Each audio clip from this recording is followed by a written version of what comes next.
coming in. Gold and a world record.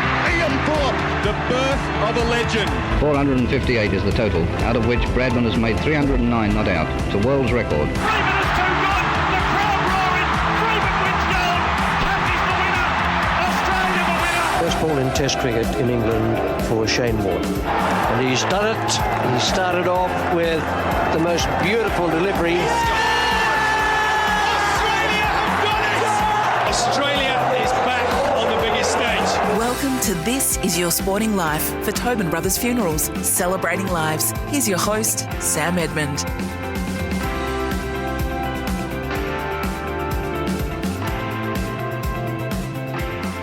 Hello everybody and welcome to the show. As always, we're here for our friends at Tobin Brothers Funerals, celebrating lives. Well, today, in honour of preliminary final weekend, we're reliving one of the most memorable finals in VFL-AFL history. The 1987 preliminary final is etched in Australian sporting folklore, a titanic clash between Hawthorn and Melbourne at VFL Park that went down to the wire in the most dramatic fashion. Hawthorn Team of the Century member Gary Buckenara and Melbourne Best and Fairest winner Stephen Stretch were both in the thick of it on the day in question, September 19, 1987. And together, they're going to take us back in time. Gary and Stephen, welcome. Thanks for joining us.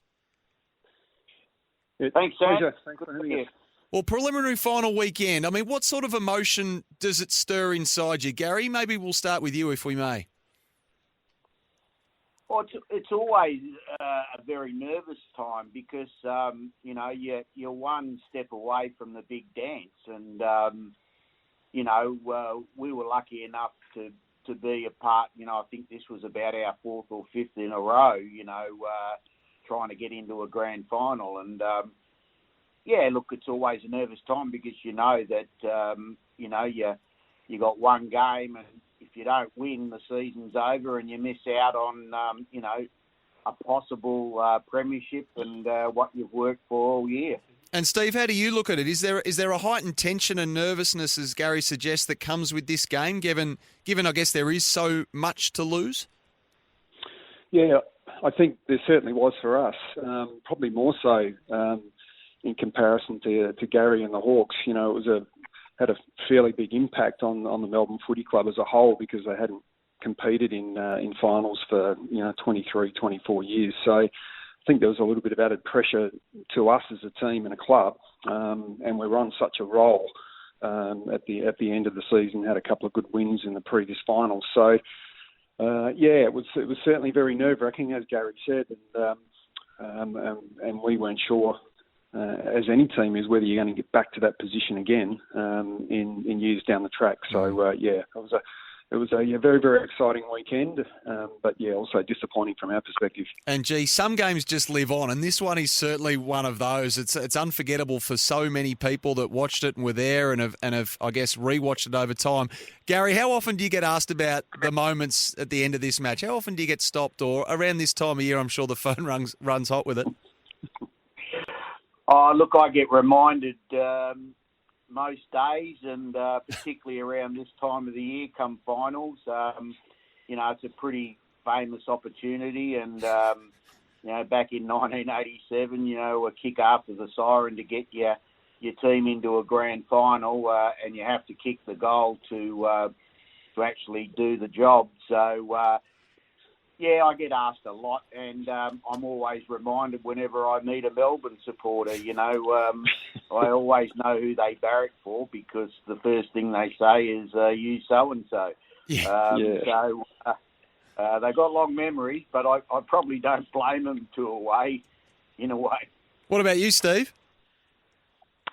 Yeah, I guess most kids, when you're growing up, they want to kick the winning goal after the siren in any match, but to do it as Gary did in a preliminary final, it's just amazing. And we get reminded of it probably this time of the year, especially when the current Melbourne team are competing for in the finals. So but I don't feel that happy about it, is what Gary does, and the memories of it are a little bit tarnished from our perspective. But just a great game to be involved in.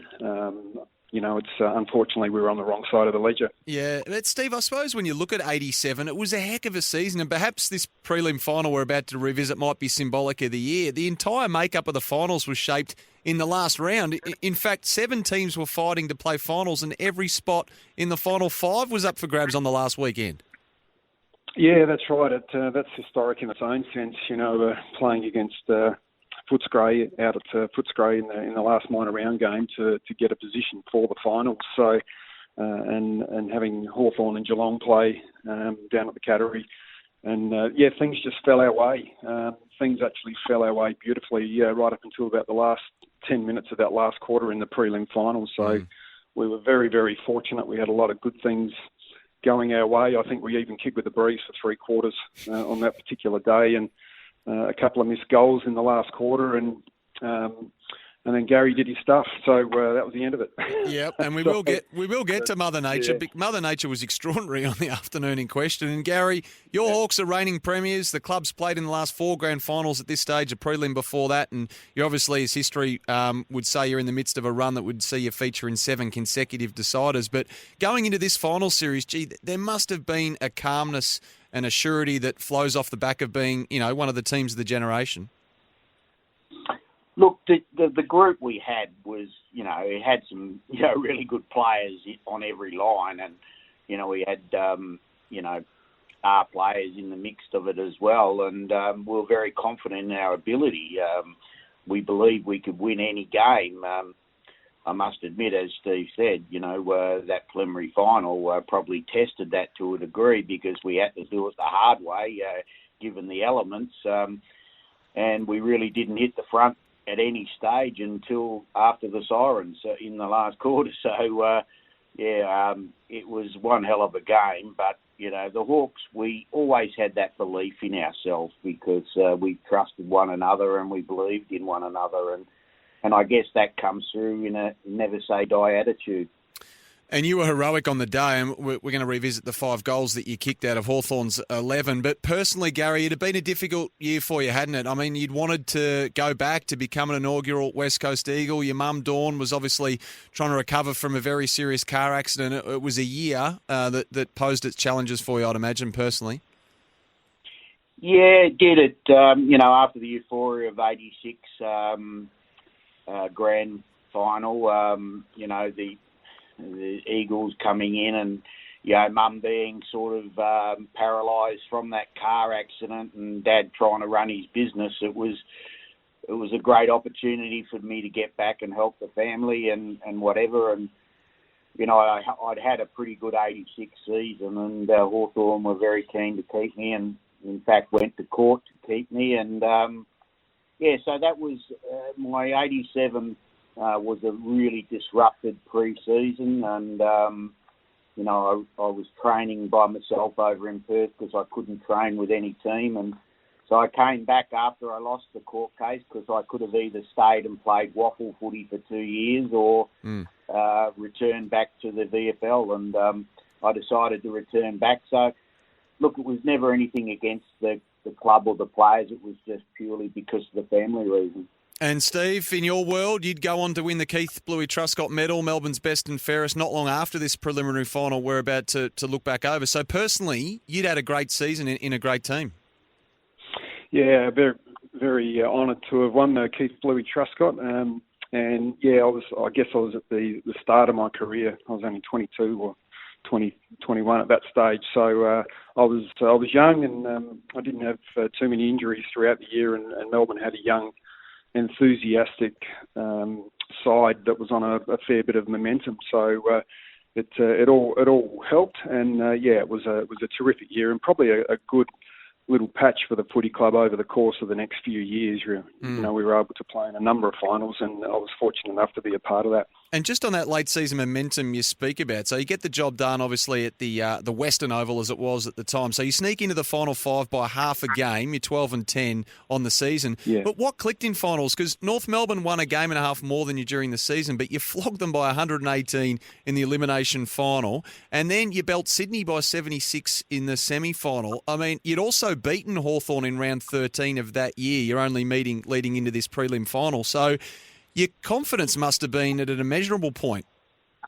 Yeah, it was at an all-time high. I don't think we started the season particularly that well, and we had a match out at Victoria Park that we came from behind and won, and it just seemed to transcend from there. Our momentum was at an all-time high, and a lot of confidence. We had a lot of pace in our team and a lot of young kids, and as opposed to the Hawks, who were quite experienced and had some experience in finals, we were had a lot of confidence in our own team, and more so in our coach. He was terrific, John Northey. So to beat North Melbourne in the elimination final, then Sydney in the semi, was a fantastic stepping stone for us for the prelims. So we felt we could win, obviously. But we came up against a class side, and they've been a class side for a number of years. So, it was disappointing in the end. You're listening to This Is Your Sporting Life, and it's all thanks to Tobin Brothers Funerals, a family-owned business since 1934. Okay, up next, Gary Buckenara and Stephen Stretch take us back to VFL Park for the lone preliminary final of 1987. You're listening to This Is Your Sporting Life with Sam Edmund for Tobin Brothers Funerals, celebrating lives.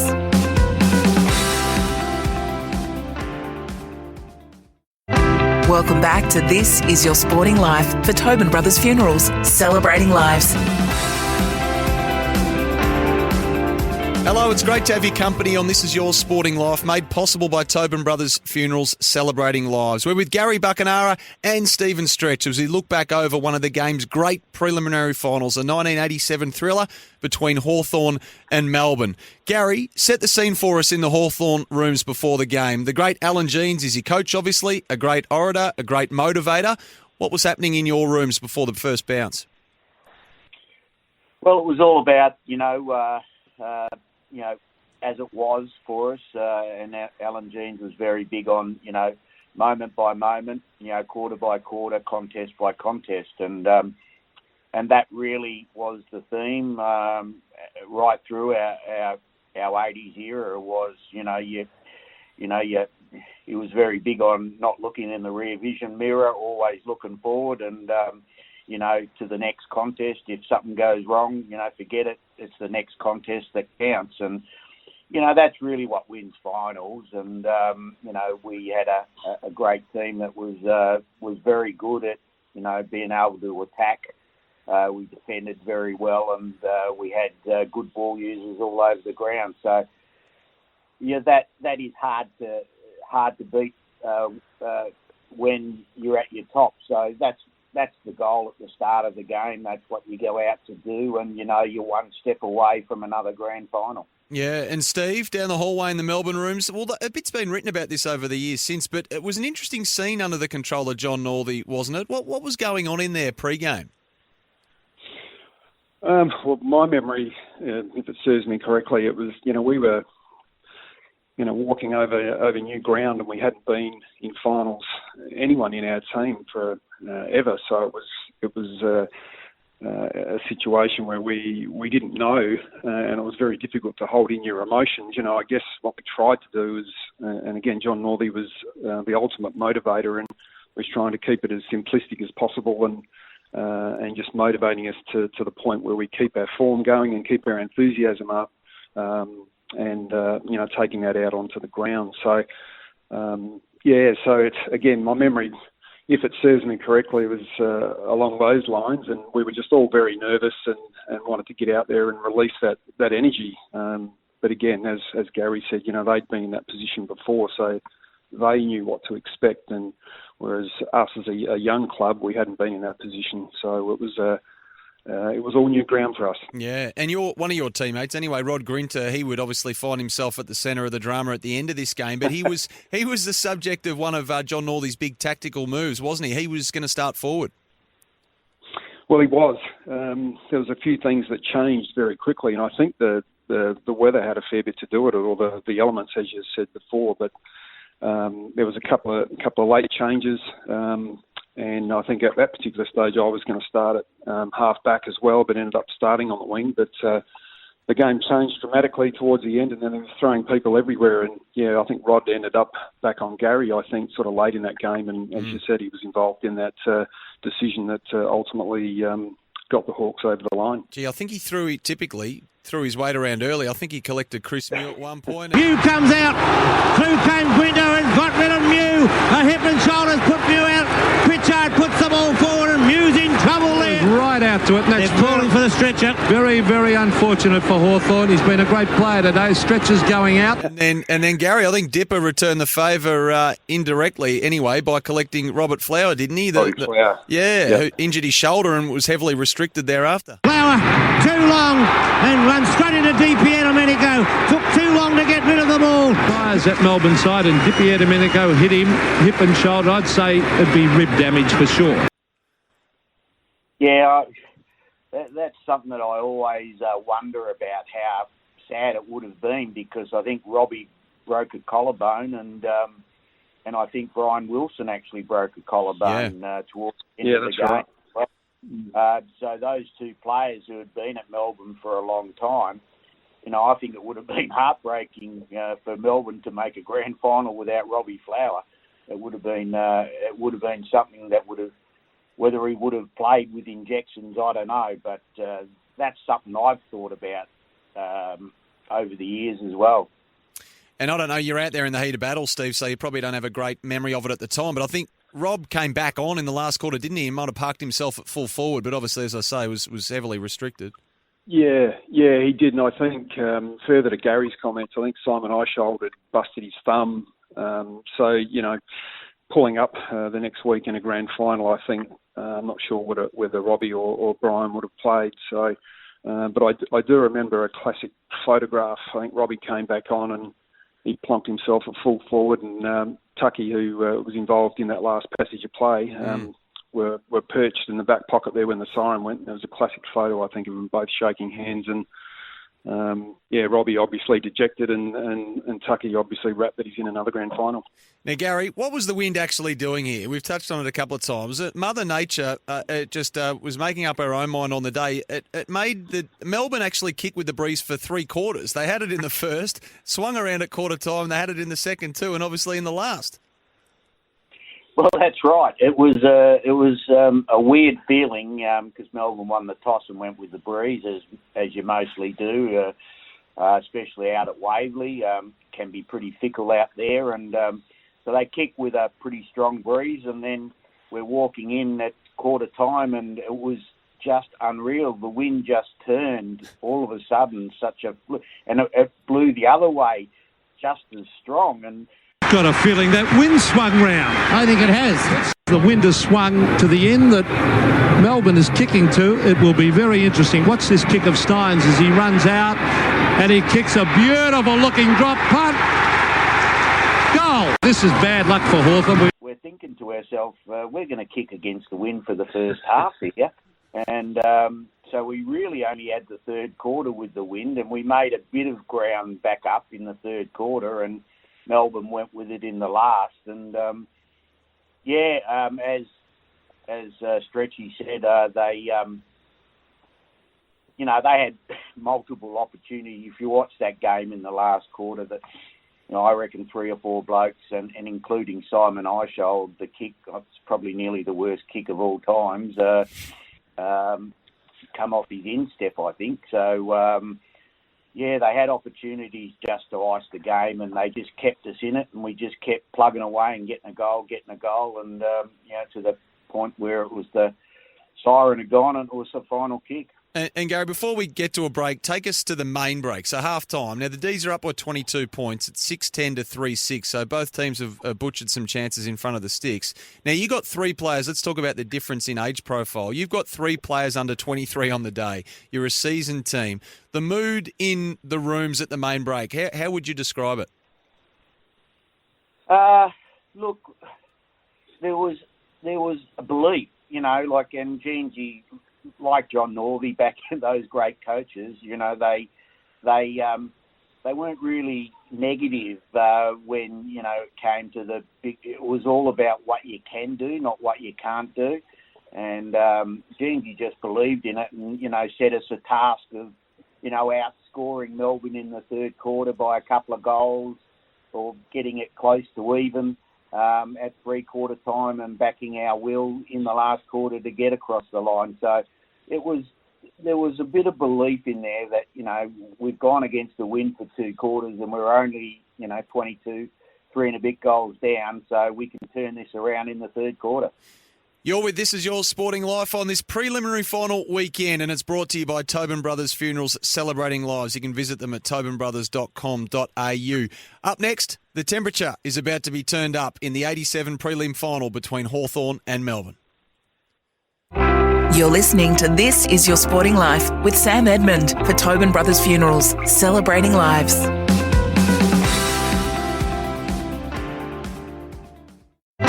Welcome back to This Is Your Sporting Life for Tobin Brothers Funerals, celebrating lives.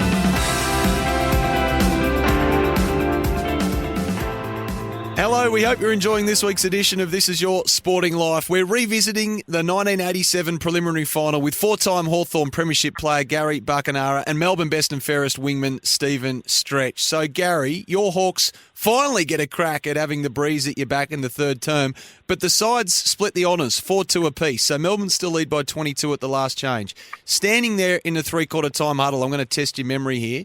Did you think it was a bridge too far at that stage? As I said before, we always had belief in ourselves, but Melbourne were playing really good football. It was young, enthusiastic football, play on quickly, get the ball forward. They had run and probably were outrunning us to that degree. Now, finals are, you can get tired a bit quicker than normal, say, home and away games, particularly towards the end of the games, and this is where the modern rotation factor comes in. There wasn't such a rotation factor back in that era, and players tended to get tired and games sometimes opened up. And, at three-quarter time, there was a feeling of, geez, we've got our work cut out here. But again, there was that belief amongst ourselves that, we were never out of any game. And Steve, what was it like in your huddle a few metres away? Obviously, a lot had gone right at this point. Brett Bailey, we're speaking about the run, Todd Viney, Ricky Jackson, he was also prominent. A lot had gone right to that point, and I don't know if you can say you ran out of gas because we'll go through the missed opportunities in the last quarter in a moment, but what was the mood like in the Melbourne huddle at the last change? Again, my memory from that particular time was that we were up and about. We were playing well. We were in front. We were young. We were fit. But we weren't silly. We knew the calibre of the opposition, and we knew that Hawthorn were going to come. So, again, it was just, as Gary said before, your coaches always stay positive, and it was more about what you can do, and we were in a position to win the final, win the prelim final. So we just had to stay positive and keep doing what we were doing. And we felt we had more run than Hawthorn at that stage, being younger and a little bit more pace perhaps in the forward line with Ricky Jackson and these types to give us those opportunities to score. So we were up and about. There's no question about that, but we fully believed that we could win. And Gary, Jason Dunstall's obviously injured. Dermot Brereton has been well held by Sean White. In fact, I think he kept him to just one goal. A performance so good, it might have ironically played a part in Melbourne's downfall because Yabby moves Derm to centre-half back, doesn't he? And he was critical in the fight back, wasn't he? No doubt about that. And, probably Dermot doesn't go down there if Chris Mew doesn't get knocked out. And, that Dermot all of a sudden, started to find the footy and distribute it a bit more and, with his aggression down there. But, when you look at that last quarter, it's, we get it forward just enough times, and most times we got it forward, we kicked the goal. Melbourne got it in that many times, but missed. And I think it was lost opportunities. Now that's not experienced. Sometimes some of those kicks were under pressure, etc. But they were kickable goals when you look back at it. And one of those goals would have been enough. But we just kept going forward, and I got on the end of a couple, and we just kept kicking goals through very few entries, and Melbourne kept missing. And Steve, tell us about this last quarter and these missed opportunities, because a lot is obviously made of Jim Steins' involvement right at the very end. But this frantic last quarter, Ricky Jackson sets up Graham Yates 20 metres out from goal. He watched him miss. Then we know about Simon Eishold, shocking miss that's made a few blooper reels over the years. And then Tony Campbell did likewise after Greg Healy set him up out of a set of clearance. So all three of those misses, watching them, I imagine, doesn't get any easier despite the years going on. No, that's right, and specifically Graham Yates and Tony Campbell, because I was sitting at half back at that stage on Russell Morris, and the breeze was blowing from the east to the west, and both players kicked the ball to the right hand side goalpost and were starting to come back, and I remember thinking to myself, we've got this. And look at the pace of Jackson. He runs, he sprints, he bounces. This is magnificent football. This will be the winning goal, I think. Yates into the open goal goes Graham Yates. He's hooked it. He's missed. Oh boy, Hawthorn live again. Oh, smothered away from Schwab. Greg Healy, the half forward. Brereton, Campbell gets away. He kicks, he misses. So Hawthorn live again. As Gary said, we only needed one of those goals to go through, and I think we would have had it. Those three opportunities, and there would have probably been a couple more early in the quarter, but obviously it only came down to those last 5 or 10 minutes, and it was missed opportunities, and then obviously Gary being involved in that last 20-second play, which is etched in my memory for years. Saw them come home with the chocolates. Just on that last 20 seconds, in that time, so late 80s, did you have an awareness of how long there was to go at that point, Steve? Well, I didn't. No, you don't tell me nowadays they put up a card that says 1 minute to go or 2 minutes to go. So we knew it was close, obviously. I was more concerned about just playing on my man and just playing man-on-man footy, especially with that last play. And I think it was about 20 seconds. I'm not sure. Gary might be able to confirm, but it was certainly not long. And it evolved how it did. And I'm not sure Jimmy Steins, even if I've always thought, Gary's probably one of the best kicks in the team at that particular stage, and I would have thought he or Jason Dunster would have been the two guys you would have picked to kick that last goal, and whether it's 30 metres out or 50 metres out, I personally believe it probably would have gone through anyway. So in between all the drama of those misses at the Melbourne end, Gary Buckenara has hit the post with a set shot, and then he's kicked the Joe the Goose to get the Hawks within striking distance, and as we're about to discover, he's about to become the hero. So the incredible conclusion to the 1987 preliminary final, Gary Buckenara, Stephen Stretch is up after this, and it's all thanks to Tobin Brothers Funerals, celebrating lives. You're listening to This Is Your Sporting Life with Sam Edmund for Tobin Brothers Funerals, celebrating lives.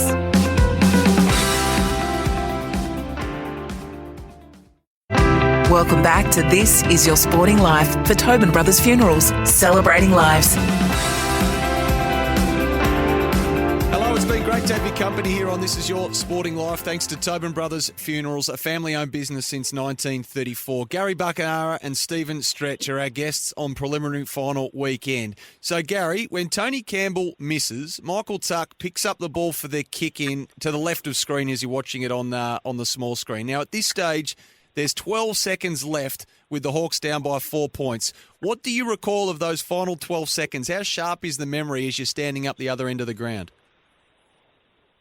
Yeah, well, Gingy had actually put me back into the square because he, felt, that maybe if the ball got down, one-on-one, I could do something on my opponent. So I remember the ball coming out, and it just came out so cleanly. And it's incredible to think Tucky kicks it down the middle of the ground, and Swabby in a pack, it actually goes over, and Swabby marks it quickly, handballs to Langford. I see this happening, and I start a long lead from the, I was probably 20 metres out, so I start a long lead when I read the play that Langers is going to get it, and I get a bit of a break on Rod. Langford comes out with the ball, drives it down, Buckenara trip, Buckenara's free kick. By the time I get probably interfered with, I'm 48 odd metres out, and I get a free kick. What was the free kick actually for? Was it a push or what was the free kick for? Well, basically, he's in the back or a trip or whatever. But, Yep. yeah, I certainly got interfered with by Rod. And it was probably, if you look at it, it was probably a free kick. I think that's not in dispute. And from that point then, it's full of drama. Siren sounds. There's the siren, and he's got a kick from 55 metres out. Yeah, so Rod Grinter's standing on the 50. Now, you would have had to have kicked at 60, the better part of. The siren goes before the ball is even returned to you. Did you know the siren had actually sounded at that stage? And it did sound for an eternity, mind you, because it looked as though you were quickly going to get on with it and kick a barrel. Yeah, well, that was the thing. I didn't hear the siren go. So, I was sort of thinking, as you do, get the ball forward quickly. I was thinking of, we've got to keep moving this. And not long after that, obviously Steinsy goes through the mark, not seeing where the mark was, and Dipper had sort of run down, about 20 or 30 metres, and he was free inside 50. So Steinsy ran, to go and pick him up, not knowing that he's run through the mark to give me 15 metres. It's 15 metres! 15! And then Russell Green, after the 15 metres, Russell Green comes up to me and puts his arm around my shoulder, and I still hadn't heard the siren. For God's sake, Bucky kicked the goal, the siren's gone. So there's a bit of pressure for you. What pressure on Gary Buckenara? He is a champion. He is a great kick. If he kicks this goal, Hawthorn are in the grand final. The umpires haven't heard it yet, I don't think. If he kicks this goal, Hawthorn are in the 1987 grand final. If he misses, Melbourne are in. Yeah, and how was the pressure on your shoulders at that point? Because you were a renowned set shot. Does the mind play funny things? Do you remember your thought processes in that frantic last few seconds? Not really, and that was probably a good thing because I got on with it pretty quickly. I didn't leave myself time to ponder and think, geez, if I miss this. And that never came into my mind, thank goodness. That came into my mind more after the game when things had settled. What if I had missed it? That's when I sort of got nervous. But at the point in time, I just took the 15. I was walking in and pretty much kept going and struck the ball beautifully. There's the kick. It's a goal. It's a goal. Hawthorn have won with a kick after the siren. What a performance. A magnificent performance this by Hawthorn. Yeah, it never looked like missing, did it? No, it went pretty much straight through. The umpire gave it a bit of theatre, which was good. Moved across into the points and signalled a goal. But yeah, look, it pretty much went straight through. And Steve, obviously the late Jim Steins, he's in his first year of footy. The Irishman's playing game number 13 when he runs across the mark, and it's umpire David Howlett who pings him with the 15-metre penalty. Where were you where all this was unfolding and Gary's lining up? Yeah, so I was running through the centre half back area for us, obviously Hawthorn's centre half forward area. And Russell was running through there. I think he'd been before then. I actually thought it was John Kennedy that came over to Gary, but it might have been Russell Morris. But I was trying to tack on to him because he was pushing into the forward line. So, and then I hadn't heard the siren at all and couldn't hear it. And then I got into the goal square. I was right on the goal line. And Dean Sharon had said to me, bloody hell, the siren's gone. And I couldn't hear it. And then obviously Jimmy did his thing. And disappointing for him. I guess he was still trying to get his head around the rules and our game, only being his second year. So, but he was only doing what most would have done. And he was trying to chop Dipper off to stop that kick in from Gary. So, yeah, and Gary's right. He hit it beautifully, and I was right on the goal line. And as soon as it left his boot, it was straight through post high, so it was never going to miss.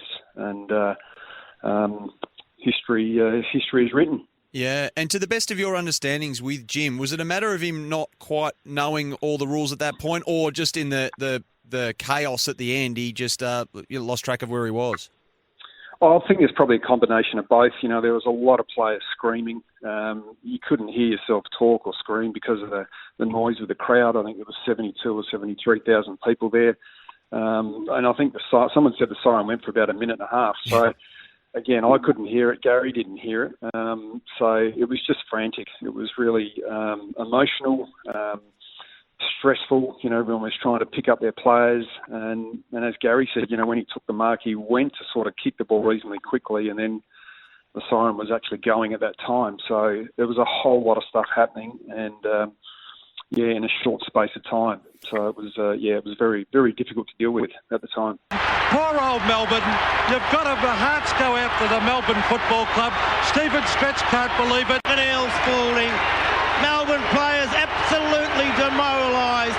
Yeah, and the Melbourne Rooms, I mean, I can't even imagine what it was like in the immediate aftermath. Now, no doubt the free kick was there, as Gary says, the 15-metre penalties beyond dispute either, but that didn't stop the chairman, Stuart Spencer, and your celebrity supporter, Darren Hinch, from going down to confront the umps after the game. But obviously all that's for naught at the end. The Rooms afterwards, I mean, there's a famous picture of John Northey obviously glaring at Steins, and I think he yells, "Don't you ever do that again, Jim," and a comment he said he later regretted, because I guess it is a lot for one player to be burdened with, isn't it, at 21, and I think he might have even gone back home to escape the fallout, but probably history says it might have even proven to be the making of him anyway.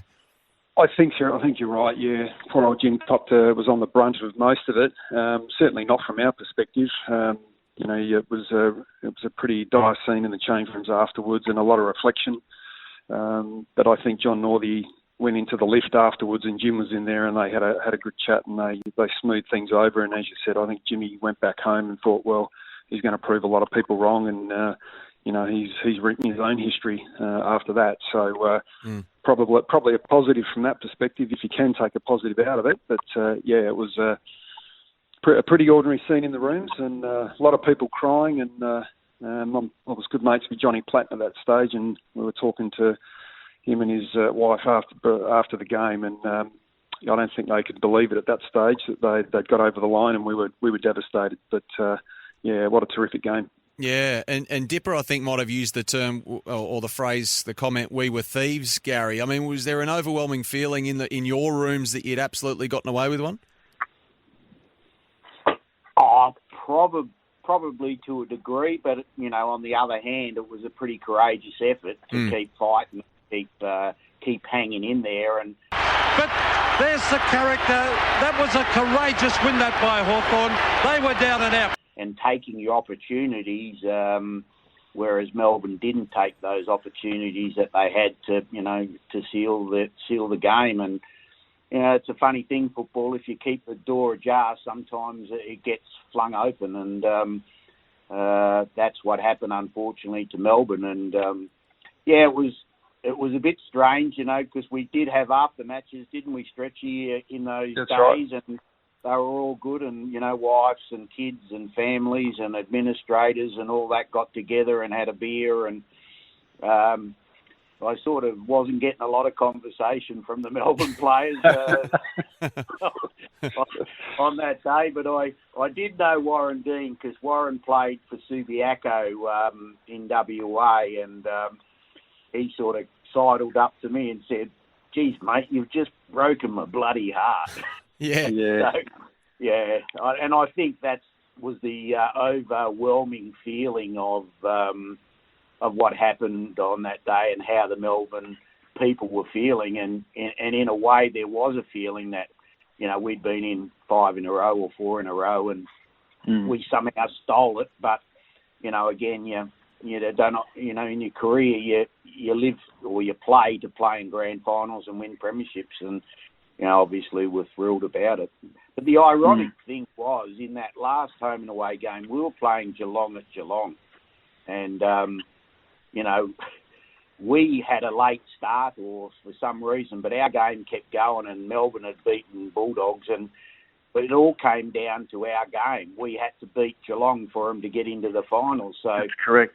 You did us a favour. In the end, you know, the Melbourne supporters, I think, all stayed listening to the radio or the broadcast, and they were cheering and whatever, as we came back and we actually won the game down at Cardinia Park. And So we were heroes in their eyes just for that fleeting moment in '87. Jeez, That's all right. You backed up over that, didn't you, in the end, Stretchy? Jeez. Well, no, there was actually a fleeting moment in that last game against Footscray.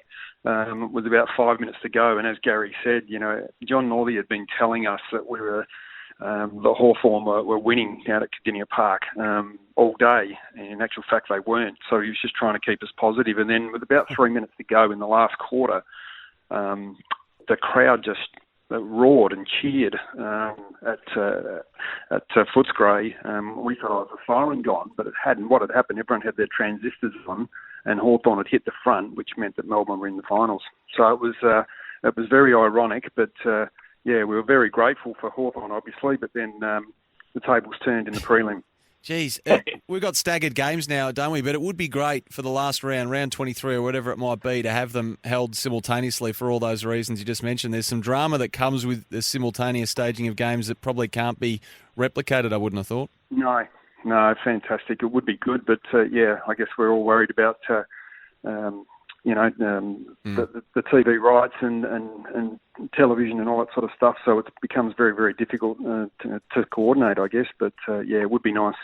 And Gary, I know you'll be humble on this, but it'd be remiss of us not to talk about your personal performance on prelim final day. I mean, you've kicked 5, the match winner after the siren. The Hawks have only kicked 11 for the day. I mean, I know it didn't go your way the next week against Carlton, but you must have been enormously satisfied with your own contribution on the afternoon. Yeah, look, it was sort of a weird year, '87. It started with me wanting to go to the West Coast Eagles, having to go to court, and then Hawthorn winning, me coming back, and I'm the one that kicks the goal to get the club into the grand final again. On a cold, blustery, windy day that we kicked against the wind for 3 quarters. The next week, grand final day, it was 34 degrees. You might have been cooked. You might have been cooked. We got melted. Yeah. We got melted, and we literally were cooked by half time. We were gone. Yeah. It's hot if Tucky takes the long sleeves off, which he did that afternoon. Hey, Gary and Stephen, pleasure to catch up today. You've joined us under very different circumstances. Gary, while you were defeated by Carlton, obviously in that year's grand final, but fond memories for you. Stephen, that's obviously not the case, so we really appreciate you revisiting from the Melbourne perspective. The game, doesn't it certainly live on as one of the most dramatic chapters in VFL, AFL history? You both played your part in it. Well done on all you achieved, and thanks so much for joining us. Yeah, not a problem. Thanks, Sam. Good on you, Gary. Thanks, Sam. Yeah, good on you, Stretchy, and Sam, well done. And thanks for joining us also. You've been listening to This Is Your Sporting Life. It's been thanks to Tobin Brothers Funerals Celebrating Lives. Jump online. You can find them at tobinbrothers.com.au, and we'll catch you the next time we celebrate the life of some sporting icons.